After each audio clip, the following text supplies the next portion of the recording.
Hi everyone, welcome to our panel discussion for National Apprenticeship Week conference. I'll just quickly run through everyone who's attending. My name's Daryl, I'm the editor of Printweek magazine, so I'll be chairing the session. One quick thing, feel free to get involved. So if you want to post some questions, you can do that in the chat function to the right. So I'll try and keep an eye on those for you. Joining us today, we should have Nigel Schofield, who's a print apprentice. He's having some technical issues, so he'll be joining us shortly, hopefully. We've also got Charles Gerald from the BPIF. We've got John Price from Zyra Digital. We've got Carly Lattimore from the BPIF as well, MD of the training division. We've got Andrew Bracey from the BPIF. We've got Sophie Hargreave, who's our apprentice as well, so she's joining us. Hi, Sophie. Hello. And we've also got Amy Elrington from the BPIF, who herself started as an apprentice as well, so she'll be speaking on behalf of some apprentices as well. So I'll kick us off really in terms of the main topic of conversation, probably for the best part of a year, really. Clearly 2020 was a challenging year for a lot of businesses and a lot of apprentices and a lot of workers as well. So I guess I kind of want to start off in terms of maybe ask Sophie, and I'm sorry to kind of throw you in the deep end, bearing in mind, you're our apprentice at the moment, in terms of how it kind of impacted you, sort of the COVID situation. So has it impacted your ability to learn and undertake your apprenticeship at all? Well, I got sent home, work from home from March away till like July, and through that time I felt like I got a lot more done because I was at home. I had nowhere else to go. I felt like I could get everything done on time, got everything done. But now I'm back in the office, I feel like I've not restricted like how much I can get done because I'm going out of the house and stuff. But yeah. Okay. And Charles, maybe you can sort of speak in terms of the membership, so the employer side, in terms of how the industry's kind of fared through the COVID situation and what the impact's been. I think the industry's coped with what's been a very challenging situation, but actually very well. The support schemes have been absolutely essential, particularly the job retention scheme. Across the sector, it is quite a mixed bag. Businesses have coped well, but some sectors have been affected more than others. Those involved in retail, hospitality, leisure, been sort of hit typically quite hard.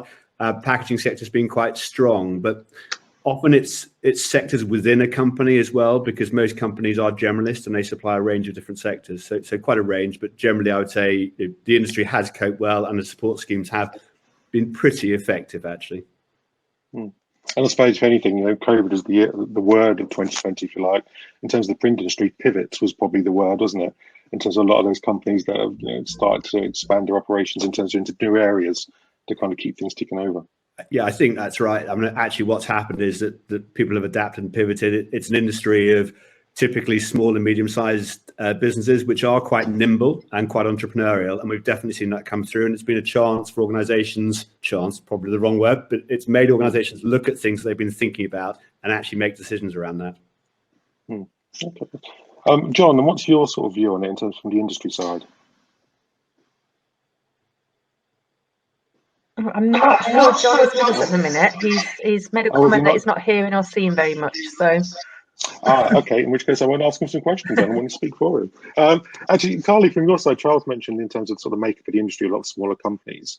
Has, in terms of the embracing of apprenticeships, how... Oh, I can hear myself now, which is always slightly freaky. In terms of taking up apprenticeships, how does smaller companies change or differ from sort of larger employers?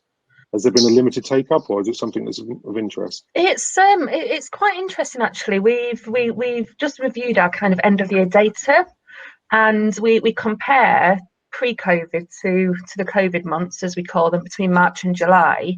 And interestingly, we had a higher take up of apprentices between March and July COVID months than a comparable previous year. Not by many, but I think it demonstrated to us that apprenticeships and training are still very important to the industry. And as a team, as a provider, we've really had to adapt and look at other mechanisms for supporting apprentices, both current and onboarding apprentices, which has seemed to go quite well. Actually, that's not to say there's not been difficulties, but I think the industry should be really proud that we've been able to support current apprentices and invest in future apprentices as well. Yeah, okay. Actually, I think you mentioned in your session as well, you talked about things like the Kickstart scheme in terms of benefiting young people because they've been hit hardest by sort of COVID situation in terms of their employment prospects. What support is there out there for sort of businesses that are looking to take on apprentices or want to boost their workforce? I think with the initiatives that are out there, I think it's a little bit convoluted actually, because there's so much, and it's trying to kind of pick the one that's most suitable for the organisation. But to be honest, every single route should lead to potentially sustainable employment and keeping people within our industry. So in terms of supporting the employer, I think the Kickstart gives the employer the opportunity to get somebody into the industry and keep them there through the other routes actually. So it's just finding the right route for the employer. But if there's a new opportunity and the employer wants to grow their business, then Kickstart progressing through into an apprenticeship is probably a reasonable approach at this point. Actually, I think, Amy, in your session, you also mentioned in terms of attracting young people into the industry that traditionally one of the kind of sort of decisions people would be making was, do I go to university, do I go down the college route, or do I go into an apprenticeship? And you kind of said, actually, in terms of COVID, it might have changed people's perceptions a little bit, because actually a lot of the benefits of going out into further higher education don't exist at the moment because of all the impact on our kind of social lives. Is that something you think is genuinely going to become more of a factor in sort of coming months and years?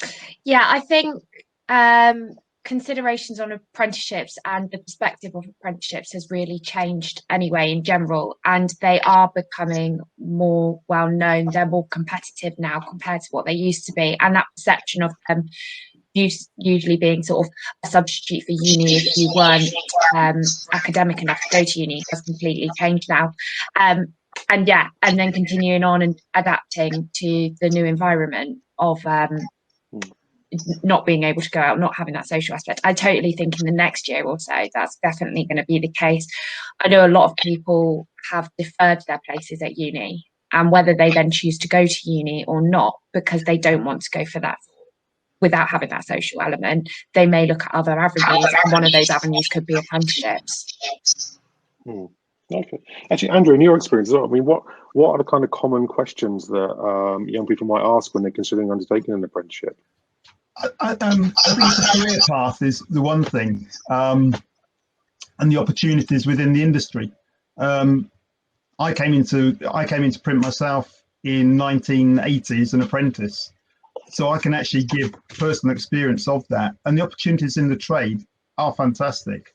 And I think that's the thing we can sell to young people, and the things that they're asking is, what is my career progression within the industry? And despite what you hear from some people who have negative views of the industry, the opportunities are fantastic, aren't they? The industry just keeps developing and reinventing itself, isn't it? Absolutely. And again, I just imagine the opportunities now are different from those 5 years ago and those 10 years ago. It's constantly evolving. And Sophie, what kind of first attracted you into print in terms of undertaking an apprenticeship in the sector? From a young age, I've been very arty, so I've got into pre-press. So I obviously went into the arty side of things, and I just love seeing all the different colours and how everything's made, and just learning something brand new. I like doing art, but then it's something also brand new in the art branch. Okay. Actually, Amy, your career started with an apprenticeship. What kind of attracted you in the first instance? To be honest, there was an element of falling into the industry, but wanting to look at other options and alternatives to uni, so apprenticeships. The company I was at before, Webmart, I knew the company. They'd gone into schools, they'd done talks, so I was familiar with the company, and actually just, I guess it seemed like it was quite a cool company to work for. There's the they showed all the point of sale and all the things that could be done with print, and actually that sort of drawn my interest. And they're a bright yellow building in Bicester, so it was quite cool to kind of see that agency feel and that creative feel, I guess. And that's something that print in general, it is part of the overall creative industry. And then when I sort of realised that actually my career progression was marketing, print is an element of the marketing mix, and it's exciting to see what can be done with that to kind of get comms out there. Yeah, okay, that's great. John, welcome back. Thank you very much. Now? Yeah, fantastic. Actually, while I've got you, what do you think? Do you think the industry should be doing more to attract sort of apprentices into the sector? And if it should be, how do you think we should do that? I started off using apprentices just through the local council. They had an apprentice scheme that they were pushing out to local areas and local businesses.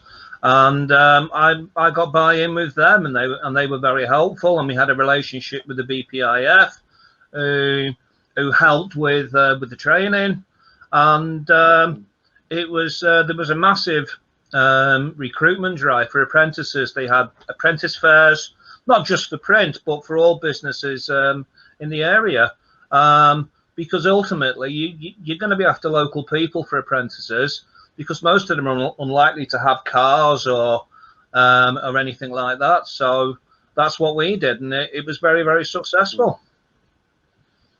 Okay, actually, and Sophie, you kind of mentioned in terms of one of the positives, if you like, had been that, you know, working from home meant you could do a lot more.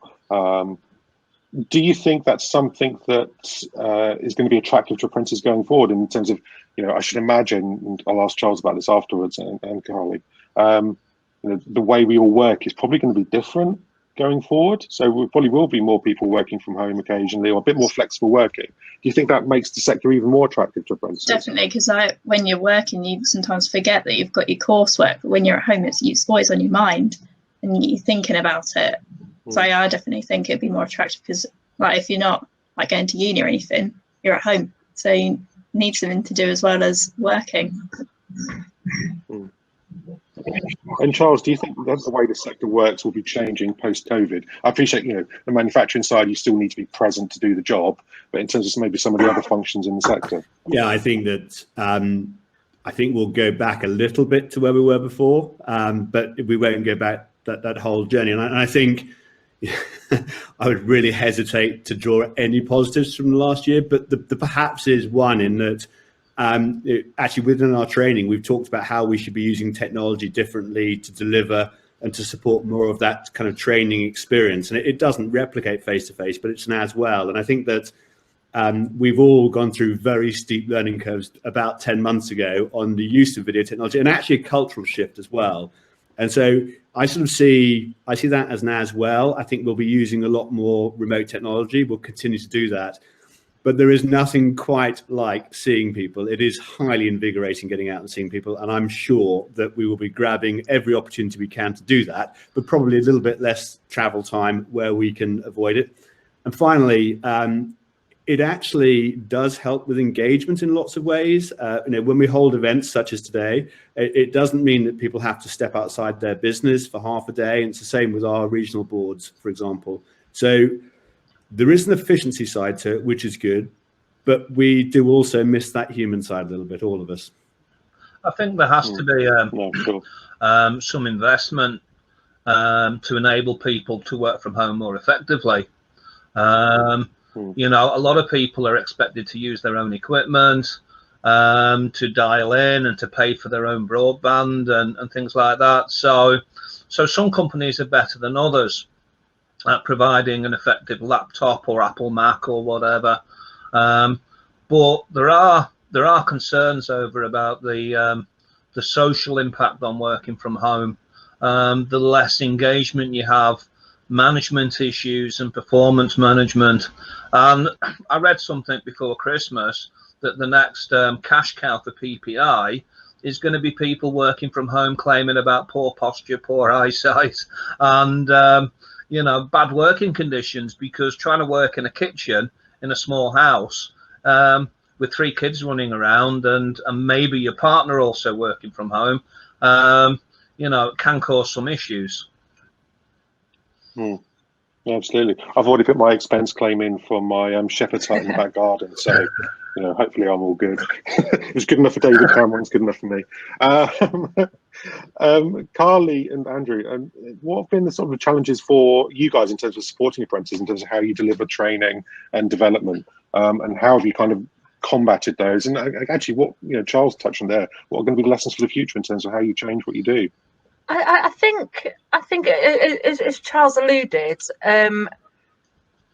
COVID has brought to us really some changes that will be here with us for forever. And I think from my point of view, we will never want to take away that physical aspect of training. It's so important. People learn in different ways. And we've taken feedback from employers and apprentices alike around online learning because we haven't had an alternative. And, it's about reflecting on that feedback and moving forward, having that blended model. We'll never go back to full-time face-to-face because it doesn't suit everybody. But on the flip side, we wouldn't want to take away that human interaction either.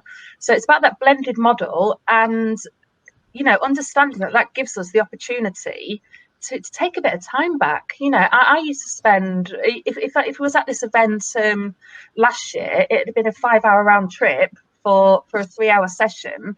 And I think there's more effective ways of doing it, which can be equally as beneficial to all parties. And that's whether it's a conference such as this, whether it's a training session. It's just about finding that balance. I think if I can come in there, I think one of the issues we've had is there's this assumption that everybody has a laptop. Yeah. And many of our apprentices, they have a smartphone and nothing else. So Zoom is a fantastic medium to actually keep in contact with those learners, but it's not always that easy if they haven't got the equipment at home. And also added into that, some people, I've been worrying all through this session whether my broadband's going to drop out, because periodically throughout the day it does. So you have those issues as well to contend with.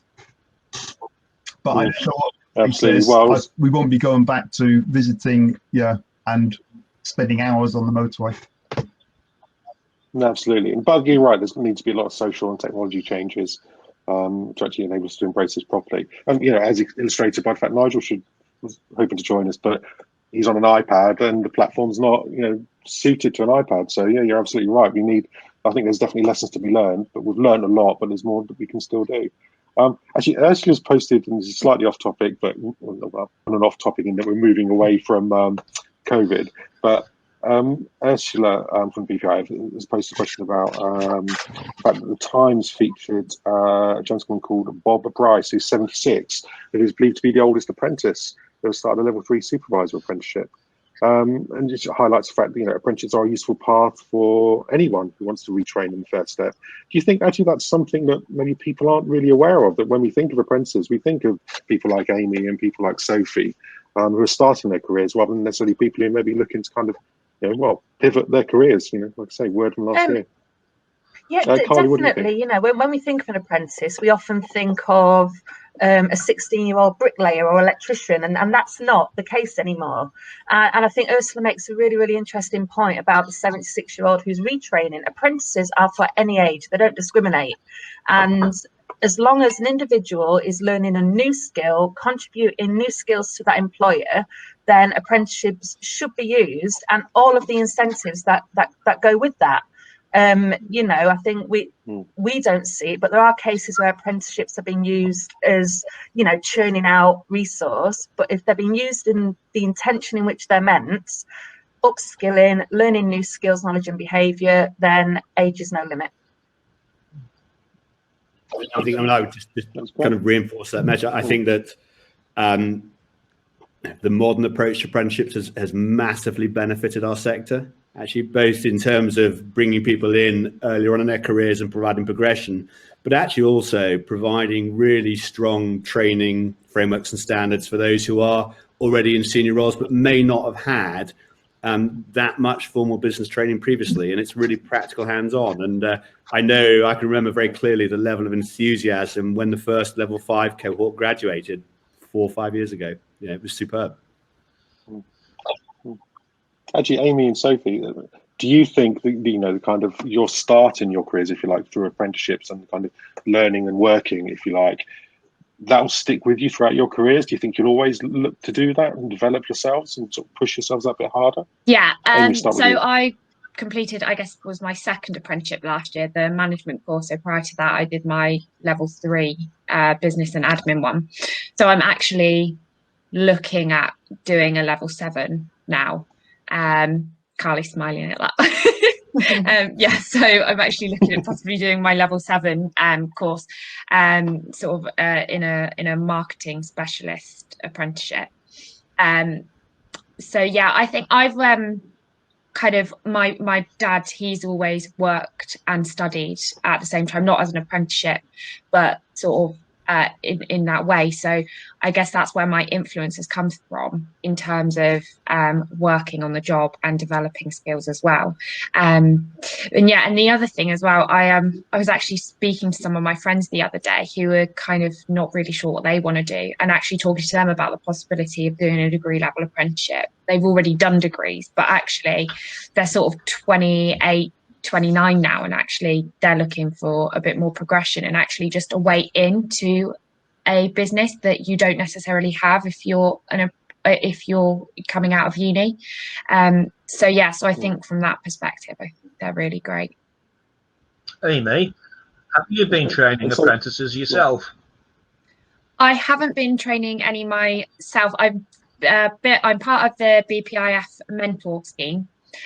So it's not necessarily just for apprenticeships, but yeah, just mentoring other people in the business. And I have been asked for the next sort of cohort management to possibly do a few sort of marketing sort of workshops as well with what I've learned. So yeah, so again, it's a great opportunity as well, Sophie, to do more learning and sort of learn more yourself. That's great. Sophie, what about you? Do you think this is the start? Definitely. I've always been wanting to learn more all my life, and I don't want to just as soon as I finish my apprenticeship, that's it, done. I've got my qualification. I want to keep developing that, whether I go stick with pre-press or whether I carry on going in different branches in the company. I don't know, but I definitely want to keep learning and keep just gaining new skills. And what's been the highlight for you so far on your apprenticeship journey? Meeting new people and learning new skills. That's just, it's been, I've met like a load of brand new people with loads of different journeys and really inspiring me to do my dream, really. Yeah, no, that's fantastic. That's great.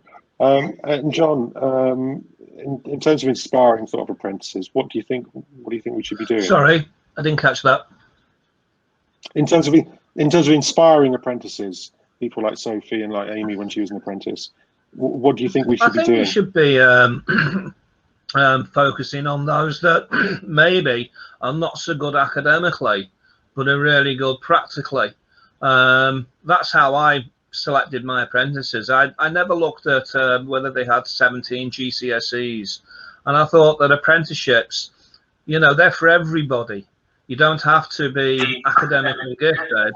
And the apprentices I got, you know, had done okay in school, but they went on to be superstar apprentices, and they've gone on to do bigger and better things. And it's about reaching out to everybody to say that an apprenticeship, whether it's print or whether it's a bricklayer, there are apprenticeships for everybody out there, and they're incredibly valuable. And once you pass your apprenticeship, you can take, it's a transferable skill and qualification you can use to do other things. So it's not just about a degree. I think exactly. Well, I think that's what Carly was touching on earlier in terms of there's apprenticeships available for everyone at every academic level, and whatever they're interested in, whatever section of the industry they want to go into. Yeah. And you don't just do one apprentice. You can do 3 or 4 different apprentices, if you like, qualifications. Most of my team did at least 2 apprenticeships in the core print skills, and then they go on to do something like IT or graphic design or management.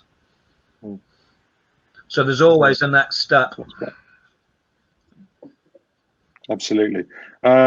And well, we've talked a lot about COVID and apprenticeships and the impact on business and apprentices. Obviously, you know, Brexit happened as well. I mean, Charles, has that had much of a negative impact, or is it, in light of everything else that's gone on, it's kind of almost passed under the radar? That's a really good question. I mean, it's fair to say that right now there are definitely some challenges around those organisations trading across with mainland Europe, but I think there's bigger theme, which is that there is definitely a period of adaptation that we're all going to have to go through. So there's two stages. There's the teething issues, and then there's the longer term changes that we're going to need to all understand and get to grips with, and that will have an impact on business and supply chains. But actually, to be successful, what we all have to do is invest in our businesses. So invest in equipment, invest in productivity, and invest in skills. And that's why, you know, really good vocational training is so important. It's actually why it's something that we're very keen to pick up strongly with government too. We have to improve efficiency. We've already got a good industry, but we do need to help organisations coming out of COVID and dealing with some of the Brexit challenges to make sure that they can invest and go forward, and that we don't end up with retrenchment, because there's a lot of pressure on businesses at the moment. Absolutely. Actually, Andrew, it kind of feeds in what Charles mentioned there in terms of there seems to have been a lot, again, from the past year before as well, people looking to multi-skill their staff. So rather than people doing a defined job, actually, you know, Charles mentioned, you know, flexibility is key. It's the same in people. Is that something you've kind of noticed in terms of sort of the requirements when people are looking at training? Definitely, yes. Yeah. Just a quick example, digital printing, really big sector, but they're also wanting people to be a digital printer and a print finisher. And if I can sort of mention it, our new lean manufacturing apprenticeship links into some things that Charles was saying about process improvements and encapsulates all the skills you need. So I think we have been within COVID, we have also been trying to react to the needs of the industry.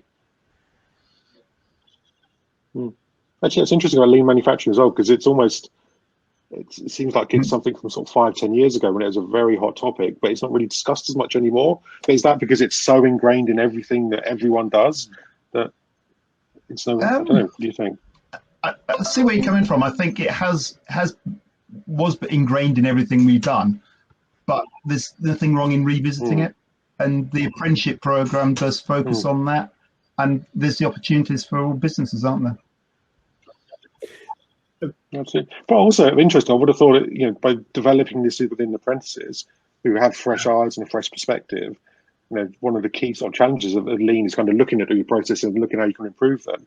And if you've been ingrained in a business for 10-20 years, you've got a lot of baggage there, haven't you? Whereas actually by training that and drilling that into the apprentices, it's a fantastic resource. It's also it's about giving people the skills to look at their business and look at their processes in a different way. And you know, there isn't a business on the planet that can't improve what it does, and process improvement is a key aspect. Well, it is, and I think as well, the lean manufacturing apprenticeship, it's very transferable. So as the print industry changes, as print processes change, lean doesn't change. You know, it's still enabling you to look at that process, look at how it can be more efficient, whether it's, you know, equipment A or equipment B or equipment Z that's used in 20 years time. It's something that's very, very transferable. I've also noticed, I think fundamentally, going back to sort of the question about how do we get more apprentices into the industry, or how do we get more apprentices in general, and even looking at sort of like the lean manufacturing, I think it's about trying to make them more relatable to the people that are coming into the industry, and actually focusing on not so much the what they are, but actually why would you be doing an apprenticeship. So, you know, if you're talking to schools about apprentices, actually it's looking at the Gen Z that are very technology driven, technology focused. They don't necessarily want to understand processes at that point because they don't know what that is. They just want to be able to say, oh, actually, this is quite cool. This is what print can do. So if you mentioned the art side of things, actually, that's really cool. Or if it's speaking to someone that's more tech orientated, actually, these are print presses and this is the digital world and this is the way things are moving. And then sort of looking at kind of maybe sort of more experienced people in the industry, actually it's their why is that's going to get them to their next level in their career. And I think that's kind of the focus. And then you talked about like the lean manufacturing apprenticeship. That's when you then look at processes, and actually that's how it works really well. Yeah, my apprentices were very comfortable with technology when they come on, but they've been using it since they were probably 5. And one of the benefits I found is they were teaching the older members of staff how to use some of the technology on things like Fireys and other things. And one of them was quite good on the Apple Macs, and he was teaching a designer with 30 years experience stuff about Apple Macs that you'd never come across. So it is a two-way process. Mm. Absolutely. Well, yeah, I suppose that's it, isn't it? It's apprentices supporting other staff, and the other staff sharing their experience with the apprentices. So absolutely, it's a two-way street. I'm just conscious of time, Daryl. Sorry to point that out. Yeah. Yeah, I've got about 5 minutes, and then for Charles to do his closing. Sorry. Yeah. That's great. No, that's fine. Well, we're in a virtual event at the moment, so maybe now's a good time to have a quick chat about virtual events and whether, what impact they're having and what people get out of them. I mean, do you think, Sophie, I'll throw this one over to you. Do you think these kind of events, virtual events, will kind of subside a little bit once COVID subsides a little bit, or do you think there's a lot to get out of doing this? Because sometimes it's a lot easier for people coming all over the country. Might as well just do it online, because you don't have to travel. You can save save pollution. You can save money on petrol and all of this. There's so many factors that this makes it a lot easier to do it all online rather than travel loads of different places. Absolutely, and you can see inside everyone's house and see how they live, can't you, as well? So, and people watching is a fantastic opportunity. And what do you think, Carly, in terms of, Yeah, well, I positive think impact this of virtual event's events? a real prime example, actually. So we've had some great apprenticeship week events in the past.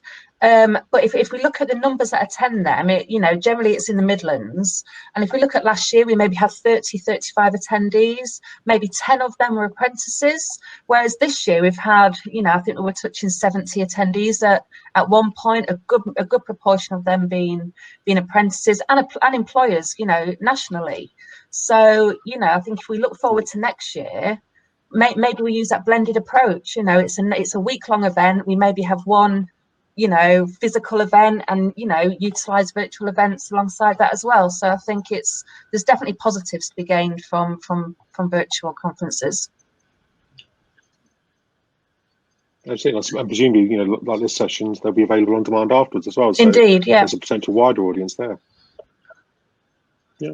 And Charles, what do you think in terms of virtual events? Do you think, moving out from conference, but in terms of others? I think Carly summed it up brilliantly. I think, there was certainly a period when we were getting webinar fatigue, but, I have to say an event like today has worked, from my point of view, I think it's worked brilliant. It's going to be very interesting to see what the feedback is, but I personally have loved it. It's been really inspiring seeing and hearing from a range of people today.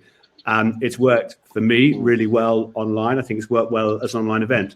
But I don't think that's to say that all events work so well online. There is definitely space and a need for that kind of break for a coffee and going and seeing someone and actually walking up and having a quick chat. That's a really nice, engaging thing to do, and we all meet and get to know people in our industry by doing that, and it's a really strong aspect of our industry. Online networking works, but I don't think it works from that point of view quite as well. But then the flip side is that, we're not traveling halfway across the country, and we can get broader engagement in lots of ways and still have a really rich experience online. Absolutely. Actually, and Andrew, I think one of the concerns people have with online formats for delivery is that young people, whether they're apprentices or just starting their careers and just in a conventional way in their first job, if they're not in an office or a factory environment where they are in regular contact with people, it maybe will slow down their learning again. Do you think that's a realistic concern? No, because what we've actually seen is it's helped to speed up the progress of their learning, because we're able to engage with our learners, arrange a Zoom meeting far more frequently than we would do if we were actually visiting them physically. So it's picking up what Carly. Yeah. It will be our delivery when we're out of COVID will be a blend of site visits and Zoom meetings. It works. Yeah, that's great. I'm conscious I've got 1 minute left, and Amy's giving me daggers here. Not smiling. Just a quick final question to wrap things up. You are. I know, but there's menace behind that smile, Amy. I've seen it before. So in a post-COVID world, I mean, what are we all going to be looking forward to most? And we'll keep our answers super short just to stick to time. So Sophie, what are you looking forward Seeing to all my most friends in again. a year's time? Listening to people's stories. No, that's reasonable. Leaving my John, what Mac about at you? home.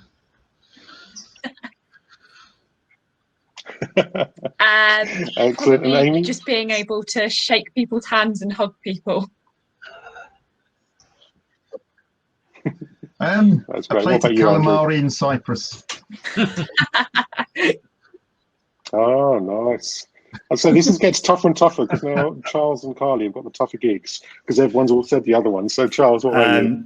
Similar, same, but actually it's seeing friends, it's seeing colleagues. I'm missing that. And actually I'm missing traveling. Looking forward to traveling. Yeah, my wife's family from the States. We missed that this year. Really missed that, well, last year now, I suppose. And I hope that we can get back to that this year to some level. Yeah, that's great. Yeah, I'm going to show how really uncool I am now. It's going to all the concerts I missed last year. So Creedence, Clearwater, Aerosmith, Pearl Jam, the snooker. So all those things I missed out on last year. And I think as well, just making sure that people exist outside of boxes on screens as well. Bubbles. Absolutely. Yeah. Well, I have to say, I mean, the kilometre was looking pretty good when you said going to gigs and things. It kind of came down quite a bit as you started to mention fans by name. But anyway, yeah, exactly. Quit while you're ahead. And exactly what I'm going to do now. So thanks everyone for taking part. I'm now going to hand over to Charles, who's going to give us some closing remarks on today. So thank you, everyone, and over to you. Thank you very much, Daryl. And actually, thanks to all our panelists, Amy, Sophie, John, Andrew and Carly. I'm actually also missing the pub, to be honest. I really enjoy going to the pub and just having a pint. Just a simple thing that we can't do at the moment. And I know I'm not the only person who feels that way. Anyway, I'd just like to say really just a few closing comments. Firstly, thank you to all our speakers. I'll say a little bit more about that in a moment, but we have had a fantastic range of speakers, and I actually can't thank you enough for helping support today's event, which has been really inspiring. Don't forget, everyone who's listening, any further questions, please add them to the event chat and we'll get back to you. There's a speed dating style networking in a networking area, and there's going to be an informal coffee and chat session open for anyone who wants to stay around, and that actually will be open for the rest of the day. So I just want to add a few comments. And firstly, for employers, in the current economic climate and with the current government investment in skills, there really has never been a better time to invest in training, in upskilling, or in retraining staff and giving the opportunity to support someone into work, either through apprenticeships or Kickstarter. And both those programs, we're highly expert on, so please talk to us and we will help you. There's a massive opportunity to invest in future skills and in your workforces. It's good for business, it's good for apprentices, and it's really good for the industry. And as you will have heard me say a few minutes ago, we absolutely need to continue to improve what we all do in our businesses in what is clearly going to be a fairly challenging economic environment, but we're adaptable and entrepreneurial as a sector. So I think we ought to be confident about the future. For current apprentices, your hard work and commitment means a lot in an uncertain world. And in some ways, I think actually you're in a privileged position. I hope you'll make the most of the opportunity apprenticeships bring to gain valuable transferable skills. And that's something that, again, our apprenticeship programs are very keen to reinforce those transferable skills in uncertain times. I can't overemphasize the fact that good training is invaluable, and our sector is delighted to have you here in our sector and to be able to support your ambitions. One of the themes today has been about progression, and that's another aspect of training that we're really keen to support. So at whatever level anyone is in their career, from entry level through to more senior levels, we aim to provide progressive training. Some of the speakers today have highlighted that. Ian Wilton, who's our president now, talked about his journey from an apprentice through to senior management and, as I say, president of the BPIF. Aaron Priest, I don't know if Aaron's online now, but Aaron is a fascinating entrepreneur in our sector, one of the great entrepreneurs in our sector, and he gave an inspiring and personal story about his journey. And actually, as an anecdote, he talked about the support he got from an engineer when he was investing in his business and equipment that turned up was substandard. That engineer went out on a limb and supported him. And I think that reinforces that our industry is full of really very nice people. And I would encourage anyone, particularly apprentices and learners, if you've got challenges, you've got issues, or you want some help with things, just reach out to people and they will help you. I can pretty much guarantee that. So lots of stories about progression. We've had some fascinating sessions talking about Ian's journey. Kerry talked about learner journeys. Amy shared her experiences about why she chose an apprentice. We had a fascinating panel with Ben, with Jaden, with Sarah, with Sophie, with Trisha and Joshua, headed up by Martin and Ben.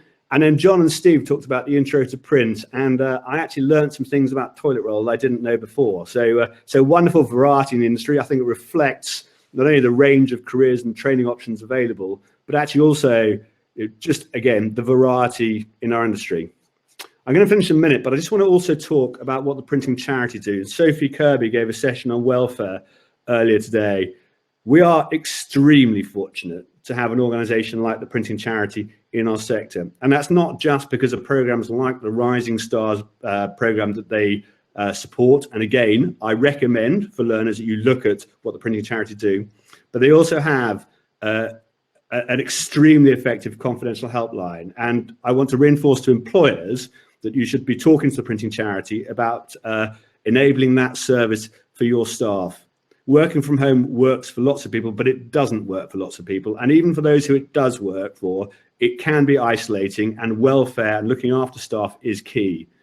It's not just altruistic, because we all need to feel good about ourselves to be good at our jobs. So have a look at what the printing charity do. They do amazing work. And as I say, for employers, talk to them about that confidential helpline. If you've got any questions, look on their website or come and talk to us, and we will make sure you can speak to the right people. So really, just to finish, my most important message is that today is a celebration of how employers and apprentices alike have shown enormous resilience and continue to recognise the importance that apprenticeships play despite individual circumstances. Apprenticeship training is a really strong heritage in our sector, and it's been great that the government have supported apprenticeship training so thoroughly, and it's come a long way, but there's always more that we can do. So thank you to learners, thank you to employers. I'm going to actually reinforce for all of our apprentices and learners who've joined panels today, the enormous respect to you. We are extremely appreciative and grateful for your input and support for today, and to all our speakers. I hope you've enjoyed the day. I found it fascinating. So I'll finish there. Just to remind you, any questions, put them on the chat. As I say, there's a speed style networking, and the coffee and chat session will remain open. Thank you very much for joining us, and what's been a fascinating day, and look forward to seeing you in the near future. Thank you very much.